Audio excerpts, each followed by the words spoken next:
Hi, I'm Tyler. So, I saw 28 movies this year. That's more than I normally see in terms of new movies every year. And I'd say it was a pretty good year. At least for entertainment value. I was fairly entertained during most of these movies. And trust me, there's a lot of movies that came out this year. I didn't see all of them. In fact, there's a few I wanted to see. I wanted to see Shape of Water especially. And on the foreign side, I really wanted to see the Fate Stay Night movie and Godzilla Planet of Monsters. But I have to wait for both of those now. Thanks, Netflix! So anyway, here is my ranking of the 28 movies I saw this year.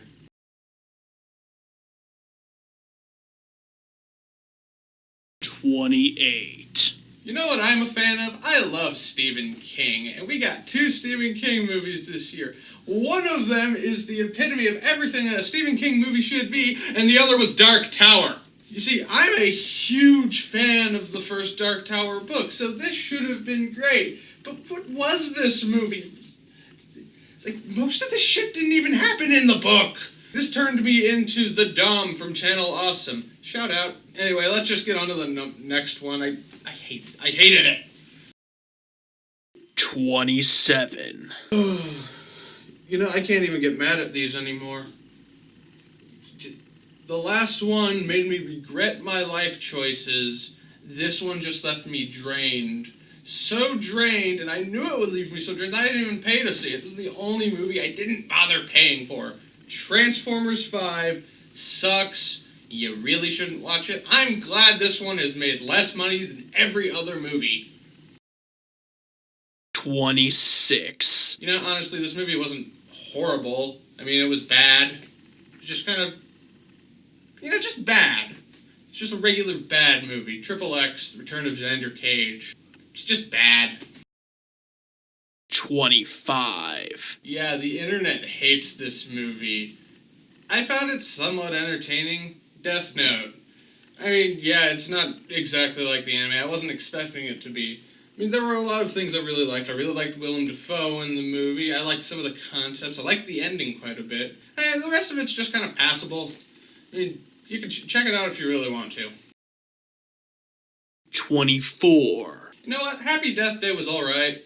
Really, it was fine. I mean, as a horror comedy, it's passable. As a movie about time travel, sort of, it's passable.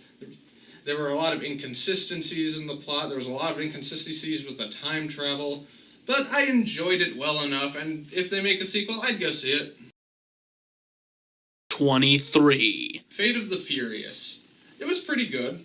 I mean, I'm not the biggest fan of this franchise, but of all of them I've seen, I'd say this is my favorite. I felt it had the most drama, and pretty much it was just all around the best directed. And it's the one I've had the most fun with so far. 22. Okay, 22 is one that I had some hopes for, and it delivered on some of them, but overall I'd say it was an okay movie. Alien Covenant.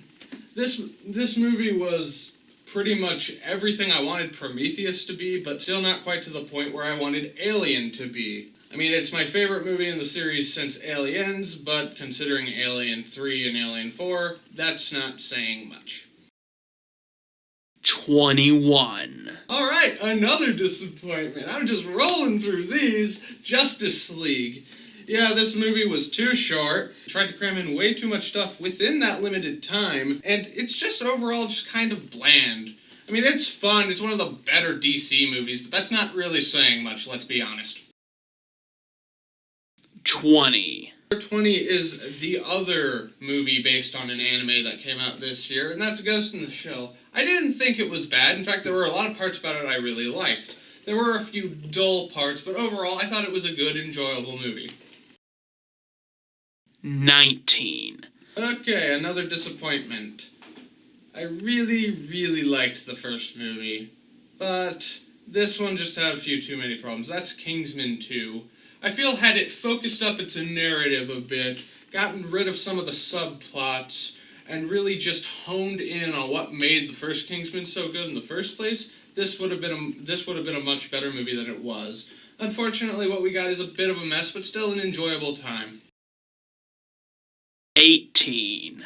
Okay, it's the movie I just saw literally today, Jumanji. I thought this movie was really going to suck when I saw the trailers for it. But you know what? It actually turned out to be a pretty enjoyable film. Really good acting, the script was pretty funny, I really liked the video game elements, and you know what? I'd say go check this movie out. 17. Oh, what do you know? Another surprise movie for me. I am not really a Power Rangers fan. My cohorts are on this channel. I just never got into them that much. But the movie this year, I actually really enjoyed. I actually really liked the action scenes. The characters I found to be really, really compelling. The story could have used a little work, and the product placement for Krispy Kreme was just kind of there, and it was... ugh. But you know what? I'd say this was definitely worth my time, and I cannot wait for the sequels, actually. 16. I've actually read most of these books when I was a kid, so I didn't think that going into Captain Underpants as an adult I would actually get much enjoyment from it. Turns out I was wrong. This is actually a really enjoyable movie. And for a DreamWorks movie that's come out in the last several years, I haven't seen Kung Fu Panda 3. Don't lynch me. This is easily one of the best DreamWorks movies that I've seen in a long time. 15. I'm about to get murdered by some people here. SpiderMan Homecoming kind of disappointed me. Don't get me wrong, I thought it was a good movie. It was funny, it had a lot of really good action. I really like Michael Keaton in the role. I really like Tom Holland as Spider-Man. It's just not what I remember Spider-Man to be, personally. I remember Spider-Man as a more tragic hero. And honestly, seeing him in high school again, when I'm not in high school anymore, it's just kind of weird to me. But overall, I'd still say it's a good movie, and I can't wait to see sequels. 14. Now on to technically the best Batman movie since The Dark Knight. We got Lego Batman. The Lego movie was a surprise hit, and I didn't really know what to think of going into the Lego Batman movie. But you know what? I actually had a really good time. I was laughing all the way through. I really liked this version of the Joker. I really liked this Batman. And I really liked the message this film had. 13. Okay, now on to the best DC movie of the year, and also the best DC movie since The Dark Knight. We got Wonder Woman. Wonder Woman was the movie that I really wanted it to be. It was a lot of fun, it was a lot of action. It was still very, very serious, though. Not to mention the fact that I've always said that Batman v Superman was essentially just a huge trailer for the Wonder Woman movie, and this is the Wonder Woman movie we got, and it's great. 12. Okay, so John Wick was a really good action movie, and if John Wick was Star Wars, John Wick 2 would be The Empire Strikes Back. This was a fantastic action movie. So visceral in its directing, the stunts were so on point. I really loved this movie. 11. You know, when I saw the trailers for this movie, I really didn't think it really looked that good, but then I went to see it on opening night, and you know what? I actually had a lot of fun with Thor Ragnarok. It's easily the best Thor movie we've ever had, and probably ever will have. It's probably the best Hulk movie we've ever had, and it has one of the best villains in the Marvel series. Number 10. And now on to my favorite Marvel movie of the year, and that's Guardians of the Galaxy Volume 2. I felt this one was really funny, it had the exact tone I really wanted out of a Guardians sequel, and as a big fan of the first movie, I really, really liked the heart that they brought to this movie. Number 9. Oh hey camera, it's the Disaster Artist. I'm Tommy Wiseau. No, don't call me weird. I'm not weird. Don't tell no one about me. The Disaster Artist was a really good movie. I was really glad I saw it. This was one of the ones I was really looking forward to this year. It had a lot of comedy, a lot of heart, and for a movie about making probably the worst movie ever made, I couldn't believe how good this was. Number 8. And for once, there's a January movie on someone's list, and that is Split. Split was really good. When it came out, I didn't think that anything would end up topping it this year. And then a bunch of other movies came out that topped it. But a great performance from James McAvoy, really good story, and a great twist at the end. This is easily Shyamalan's return to form. Number 7. At number 7, we have the best comic book movie of the year. One of easily the best comic book movies I've ever seen, and that is Logan. I was really concerned when I originally heard there was going to be an R rating for this movie. Because, let's be honest, anytime they kind of bump up a rating like that, normally it's just forced. You know, the violence is just kind of edited in, there's edited in blood splatters. Not with Logan. I was really happy. And as a swan song to Hugh Jackman as Wolverine, this was the best movie we could have gotten, and easily the best movie in the X-Men series. Number 6. So, my favorite director is Edgar Wright, and his movie this year, Baby Driver, is easily one of his best. And let's be honest, you could say that about all of his movies. Baby Driver in particular, it felt like a musical, honestly. Like, it was the perfect musical. Everything in this movie was on a beat, and it was so fun. Not to mention, all of the acting was fantastic. I really love the action scenes. You should really check this movie out. Number 5. And at number 5, I am a huge fan of monster movies, and I know not a lot of people would have this on their list. I could not have this anywhere other than my top 5. Kong Skull Island was an absurd amount of fun. Yeah, sure, the human characters were just kind of alright, but that's a monster movie. What were you expecting?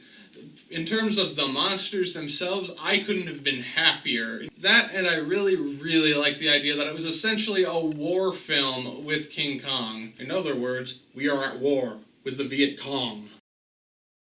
Number 4. Okay, another sort of surprise. I kind of knew this movie was going to be good when I saw the trailers, but honestly, I've never been the biggest fan of the original Blade Runner. I mean, I get why it's important, but at the same time, it's always felt a little too slow to me. Not too much actually goes on in that movie.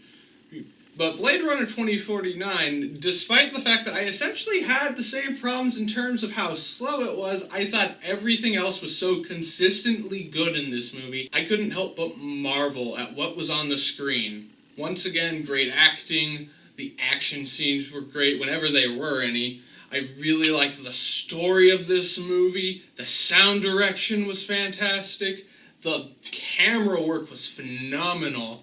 This is truly a sci-fi classic for the ages. Number 3. Okay, number 3 was something that I was really looking forward to for years. I am very attached to this story.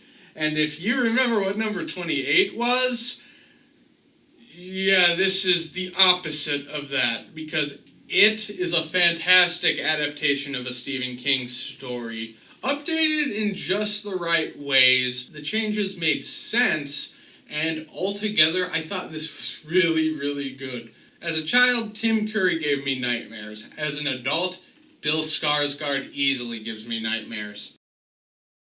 Number 2.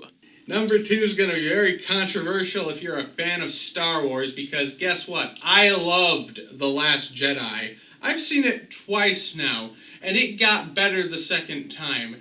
There is so much more to this movie than a lot of people are giving it credit for. The acting is great, the camera work is great, the story is really, really good. Sure, there's parts of it that really don't mesh too well with everything else in the movie, but they're so inconsequential in the long run, and the stuff that's good is so good that I couldn't help but just love everything about this film. Number 1. And at number 1, I was not expecting to love this movie as much as I did, because the other 2 movies in the series I thought were really good. In fact, the second one I thought was amazing. But something about War for the Planet of the Apes just clicked with me so well. I loved everything about this movie, from the way it was directed to the special effects. Andy Serkis really should get an Oscar for this movie. This movie was fantastic and possibly one of my favorite films of all time. So that was my ranking of the movies I saw in 2017. Of course, I didn't get to see everything. In fact, I really, really didn't want to see The Mummy or the Emoji Movie, but I'm probably going to eventually anyway. Here's hoping that 2018 is just as good for movies this year. And what's coming out next year? Oh, there's a Teen Titans Go movie.